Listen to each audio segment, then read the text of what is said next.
അങ്ങനെ കാത്തിരുന്ന ആ ഒരു നിമിഷം സമാഗതമായിരിക്കുകയാണ്. ആറ്റുകാൽ പൊങ്കാലയുടെ അഗ്നി പകരുക എന്ന അടുപ്പിലേക്ക് അഗ്നി പകരുക എന്ന ചടങ്ങ് അതിനുള്ള ആരംഭം കുറിച്ചിരിക്കുകയാണ്. ആറ്റുകാൽ അമ്പലത്തിൽ 9:45 അടുപ്പുവെട്ടൽ നടന്നു. അതിനുശേഷം ആറ്റുകാൽ അമ്പലത്തിലെ പണ്ടാര അടുപ്പിൽ തീ പകർന്നതിനു ശേഷം അഗ്നി പകർന്നതിനു ശേഷമാണ് നഗരത്തിന്റെ വിവിധ ഭാഗങ്ങളിൽ ഇതുപോലെ പൊങ്കാല കലങ്ങളുമായി കാത്തിരിക്കുന്ന അടുപ്പുകളിൽ പൊങ്കാല കലങ്ങളുമായി കാത്തിരിക്കുന്ന ജനങ്ങളിലേക്ക് അടുപ്പ് കത്തിക്കാനുള്ള അടുപ്പിൽ അഗ്നി പകരാനുള്ള നിർദ്ദേശം എത്തിയിരിക്കുന്നത്. ഞങ്ങളിപ്പോൾ നിൽക്കുന്നത് തിരുവനന്തപുരത്തെ പ്രശസ്തമായ ആൽത്തറ ദേവി ക്ഷേത്രത്തിന് മുന്നിലാണ്. ഇവിടെ അത്യാവശ്യം നല്ല രീതിയിൽ തന്നെ തിരക്കുണ്ട്. നിരവധി ആളുകളാണ് ഇവിടെ അവരുടെ പൊങ്കാല അർപ്പിക്കുന്നതിന് വേണ്ടി, ആറ്റുകാൽ അമ്മയ്ക്ക് പൊങ്കാല അർപ്പിക്കുന്നതിന് വേണ്ടി ആൽത്തറ അമ്മയുടെ നടയിൽ പൊങ്കാല ഇടാൻ എത്തിയിരിക്കുന്നത്. ഇവിടെ ഇപ്പോൾ പണ്ടാര അടുപ്പിൽ തീ പകർന്നു കഴിഞ്ഞു. അതിൽ നിന്നും അഗ്നി മറ്റ് പൊങ്കാല അടുപ്പുകളിലേക്ക് പകരുന്ന കാഴ്ചയാണ് പ്രേക്ഷകർ കാണുന്നത്.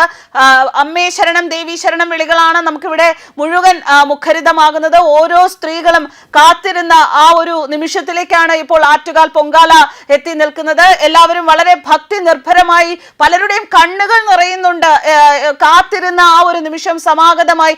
ഒന്ന് പറഞ്ഞു കേൾക്കാറുണ്ട്, നമുക്ക് എപ്പോഴും നമ്മൾ വിചാരിച്ചാലും അമ്മ വിചാരിച്ചാൽ മാത്രമേ നമുക്ക് പൊങ്കാല ഇടാൻ എത്താൻ സാധിക്കുകയുള്ളൂ, അതുപോലെ തന്നെ ആ ക്ഷേത്രനടയിൽ എത്താൻ സാധിക്കുകയുള്ളൂ എന്ന് തന്നെയാണ് പലപ്പോഴും വിശ്വാസം. അങ്ങനെ പറഞ്ഞു കേൾക്കാറുണ്ട്.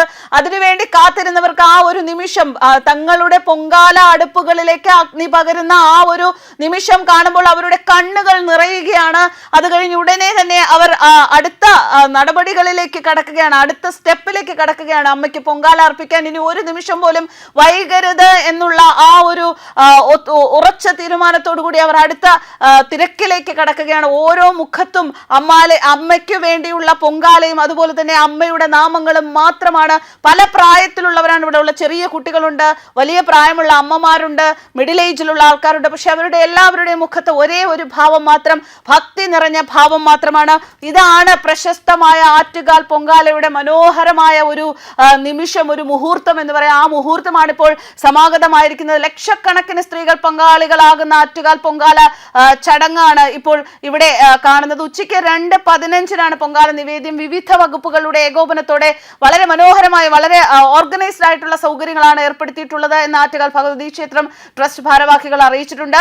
കുംഭമാസത്തിലെ പൂരനാളും പൗർണമിയും ഒത്തുചേരുന്ന ചൊവ്വാഴ്ച രാവിലെ 9:15 ശുദ്ധപുണ്യാഹത്തോടെയാണ് ചടങ്ങുകൾ ആരംഭിച്ചത്. കണ്ണകി ചരിതത്തിൽ പാണ്ഡ്യരാജാവിന്റെ വധം നടത്തുന്ന ഭാഗം തോറ്റംപാട്ടുകാർ പാടിക്കഴിഞ്ഞാൽ ഉടനാണ് തന്ത്രി പരമേശ്വരൻ ഭട്ടതിരിപ്പാടിന്റെ സാന്നിധ്യത്തിൽ മേൽശാന്തി അനീഷ് നമ്പൂതിരി ശ്രീകോവിലിൽ നിന്നും ദീപം പകർന്ന് ക്ഷേത്ര തിടപ്പള്ളിയിലെ പൊങ്കാല അടുപ്പിലേക്ക് പകർന്നത്. ഇതേ ദീപം സഹമേൽശാന്തി ഏറ്റുവാങ്ങി വലിയ തിടപ്പള്ളിയിലും ക്ഷേത്രത്തിന് മുൻവശത്തൊരുക്കിയിട്ടുള്ള പണ്ടാര അടുപ്പിലും തെളിയിക്കുന്നു. പണ്ടാര അടുപ്പിൽ നിന്ന് പകരുന്ന ദീപം അകമ്പടിയിൽ ഏറ്റുവാങ്ങിയാണ് പിന്നീട് ഭക്തർ സ്വന്തം അടുപ്പുകളിൽ കത്തിക്കുക. ഉച്ചയ്ക്ക് 2:15 ഉച്ചപൂജയ്ക്ക് ശേഷമാണ് പൊങ്കാല നിവേദ്യം. റോഡുകളിലെ നടപ്പാതകളിൽ അടുപ്പ് കൂട്ടാൻ പാടില്ല എന്ന് പോലീസ് നിർദ്ദേശിച്ചിരുന്നു. ക്ഷേത്ര പരിസരത്ത് പൊങ്കാല അർപ്പിക്കുന്നതിന് കൂടുതൽ സൗകര്യം ഏർപ്പെടുത്തിയിട്ടുണ്ട്. ചന്ദ്രഗ്രഹണമാണെന്ന്, ചന്ദ്രഗ്രഹണം ദിവസമായതിനാൽ തന്നെ ഉച്ചകഴിഞ്ഞ് 3:10 മുതൽ രാത്രി 7 മണി വരെ നട അടച്ചിരിക്കും. അതുകൊണ്ട് ദർശനം ഉണ്ടാവില്ല. താലപ്പൊലിയിൽ പങ്കെടുക്കുന്ന ബാലികമാർ ഉച്ചയ്ക്ക് 1:30 മുൻപ് ക്ഷേത്ര ദർശനം നടത്തണമെന്ന് നിർദ്ദേശിച്ചിട്ടുണ്ട്. വൈകിട്ട് 4-ന് രാത്രി 9:45 കാപ്പഴിച്ച് ദേവിയെ കുടിയിളക്കും. രാത്രി 12:45 നടത്തുന്ന കുരുതി തർപ്പണത്തോടെ ഈ വർഷത്തെ പൊങ്കാല ഉത്സവത്തിന് സമാപനമാകും. അതോടൊപ്പം തന്നെ ഗതാഗത നിയന്ത്രണമുണ്ട്. തിരുവനന്തപുരം നഗരത്തിൽ പകൽ 1 മുതൽ തിങ്കളാഴ്ച പകൽ 1 മുതൽ ചൊവ്വാഴ്ച രാത്രി 8 മണി വരെ ഗതാഗത നിയന്ത്രണം ഏർപ്പെടുത്തിയിരിക്കുകയായിരുന്നു. നഗരപരിധിയിൽ കണ്ടെയ്നർ വാഹനങ്ങൾ, ചരക്ക് വാഹനങ്ങൾ എന്നിവ പ്രവേശിക്കാൻ പാടില്ല എന്നാണ്. റോഡുകളിലും സമീപത്തും നിർത്തിയിടാനും പാടില്ല എന്നാണ് നിർദ്ദേശം. അപ്പോൾ എല്ലാവർക്കും സുരക്ഷിതമായ ഒരു മനോഹരമായ പൊങ്കാല ആശംസിക്കുകയാണ്.